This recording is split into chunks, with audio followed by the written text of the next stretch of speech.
Did you guys ride the motorcycle here? Huh? Did you guys ride the motorcycle here? No. Car.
I'm always so amazed with how unprepared I am.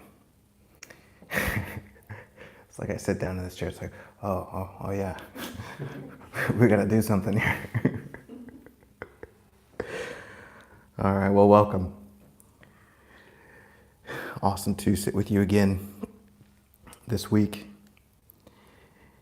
and explore the magical nature of what is. The topic this week is the primary misunderstanding about spirituality.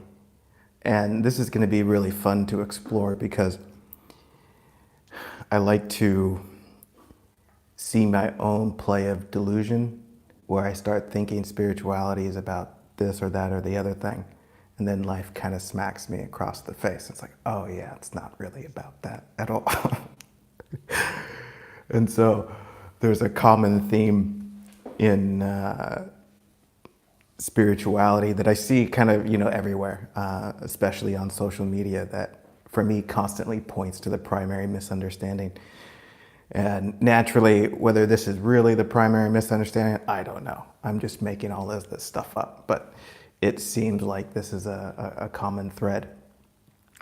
And the basis for that misunderstanding is we somehow think that our spiritual insight or discovery is somehow about other people or about the way the world should work.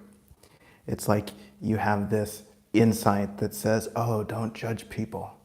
And then you start judging other people's judgments and you start telling them to not judge people rather than really it's just God whispering in your ear, I'm just talking to you. Love other people. Let everyone be as they are. And you can experience the value and the benefit that comes with releasing judgment. But you notice how easy it is to take spiritual insight and wisdom and project it onto other people. That says, oh man, if you understood this, you wouldn't be such a dick.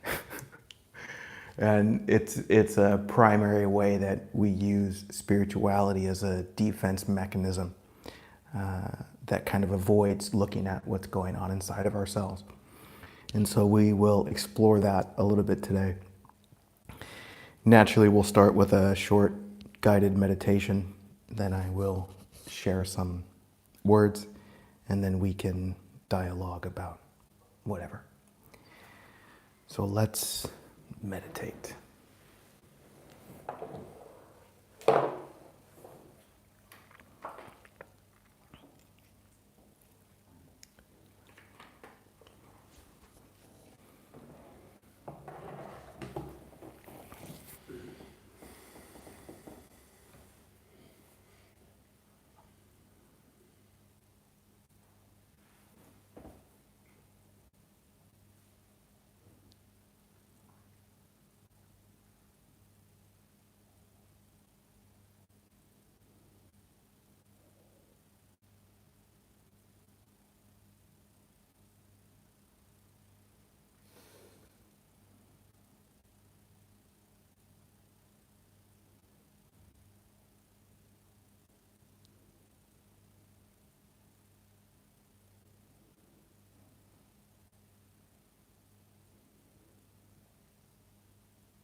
For a moment, let's check in and distinguish the difference between what actually is in the mind's commentary.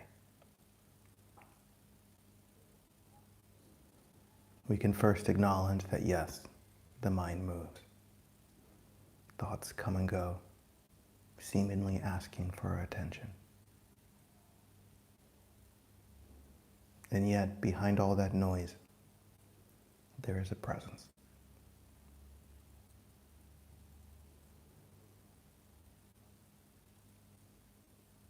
And for this short moment together, we can acknowledge and honor the presence behind all the noise.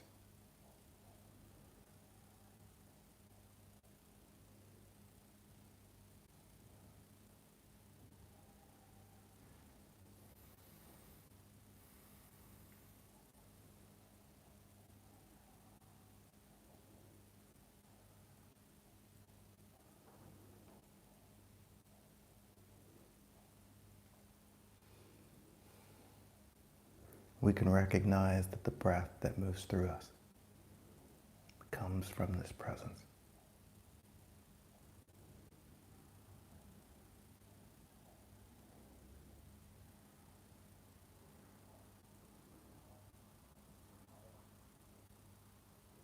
We can recognize that every sensation we might have is birthed from this presence.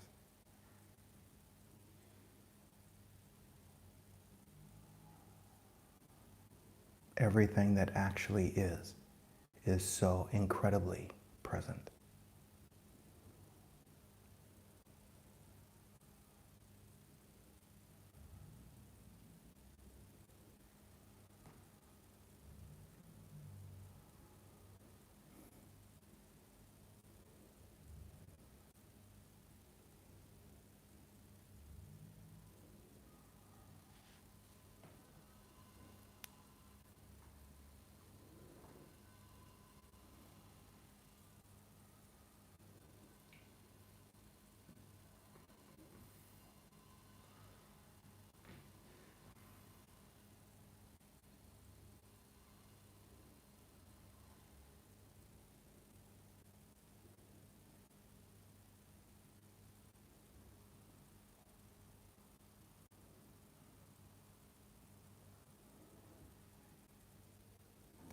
In this space, I recognize a profound humbleness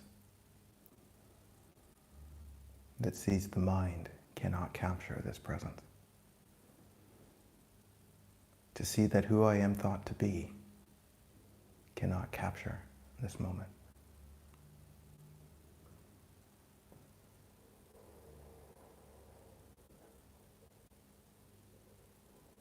Almost as if the presence that is so much more expansive than any idea about myself.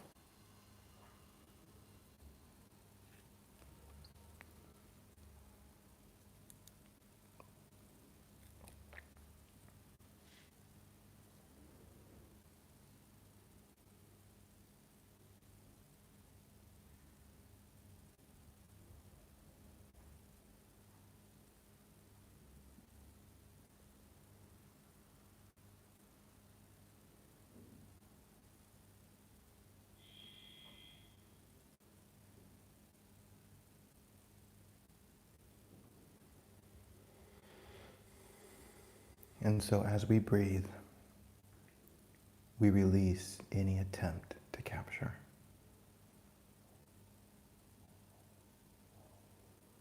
And we simply allow this moment to be what it is.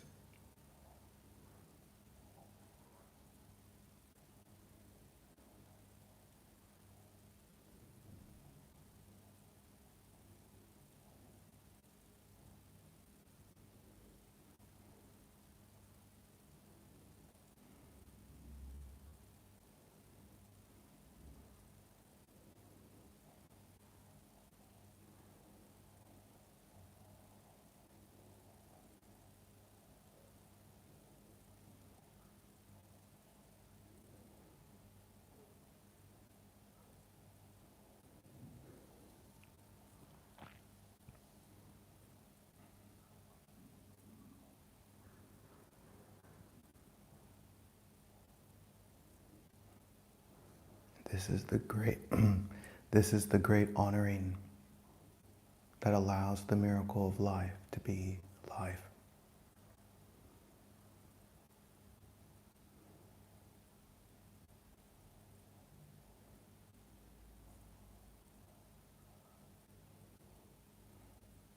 Where we can let go of any fearful need that thinks it should be some other way.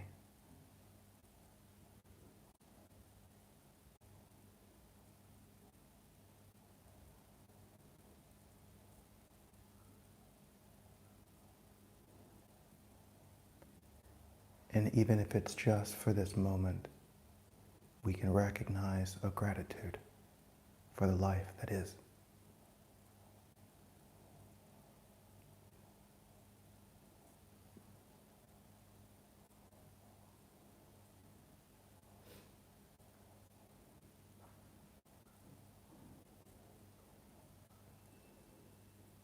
We can recognize that everything you really are is supported by life.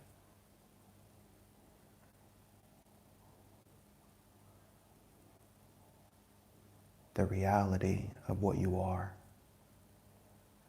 intimately intertwined with nature itself.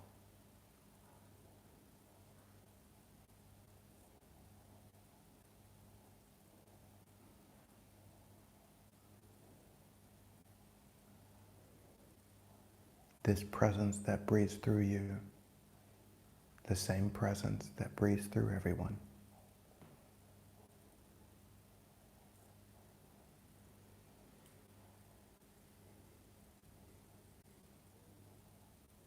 This presence that moves every cell in your body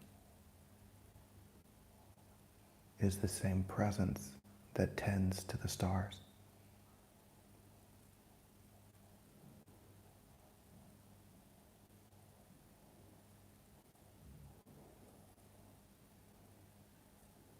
What you are is held by that which holds everything.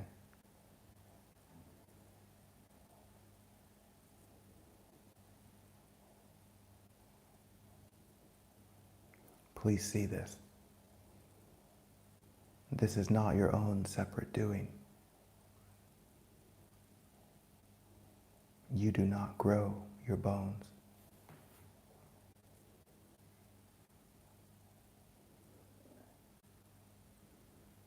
You do not breathe your breath.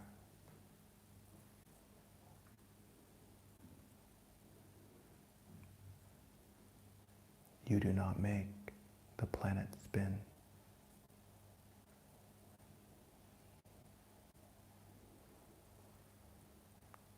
For all of this that is real, all of this that is right now, is already done.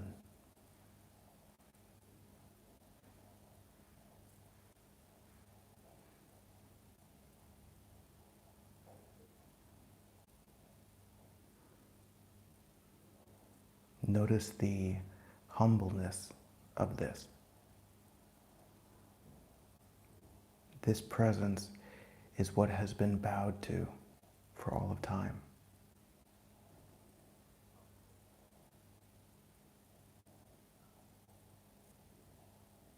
This is the sacredness of life. That all that is touched by this presence.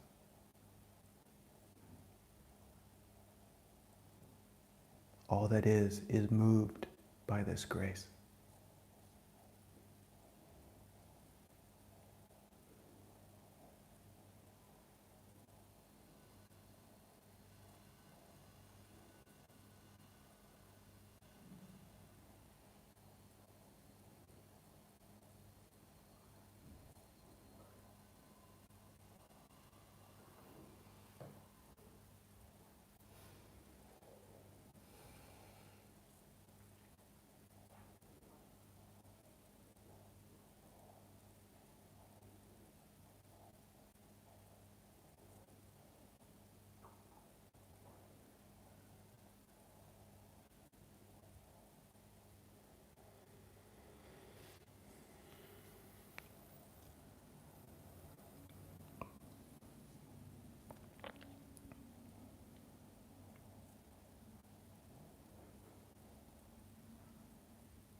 Meditation is an opportunity to give life back to life.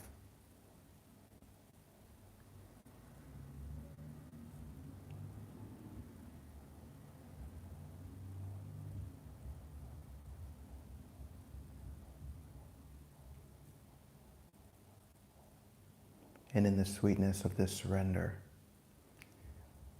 we can recognize that there is a divine symphony at play.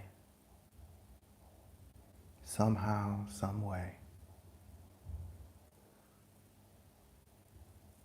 all is orchestrated so that life can be life.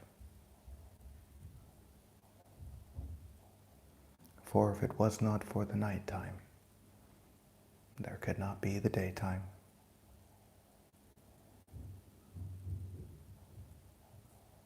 If it was not for the low tide, there could not be the high tide. Without them both, there would be no ocean.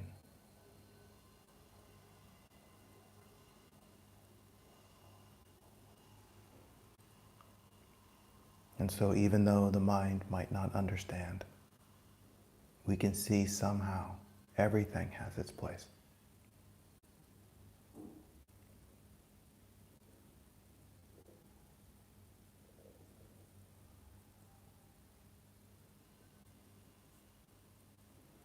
And so even if just for a moment,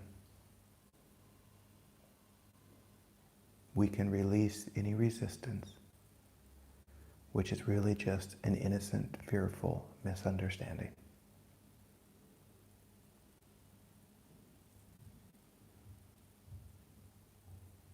And in the release of this resistance, we can recognize an openness to understand, which is an openness to listen.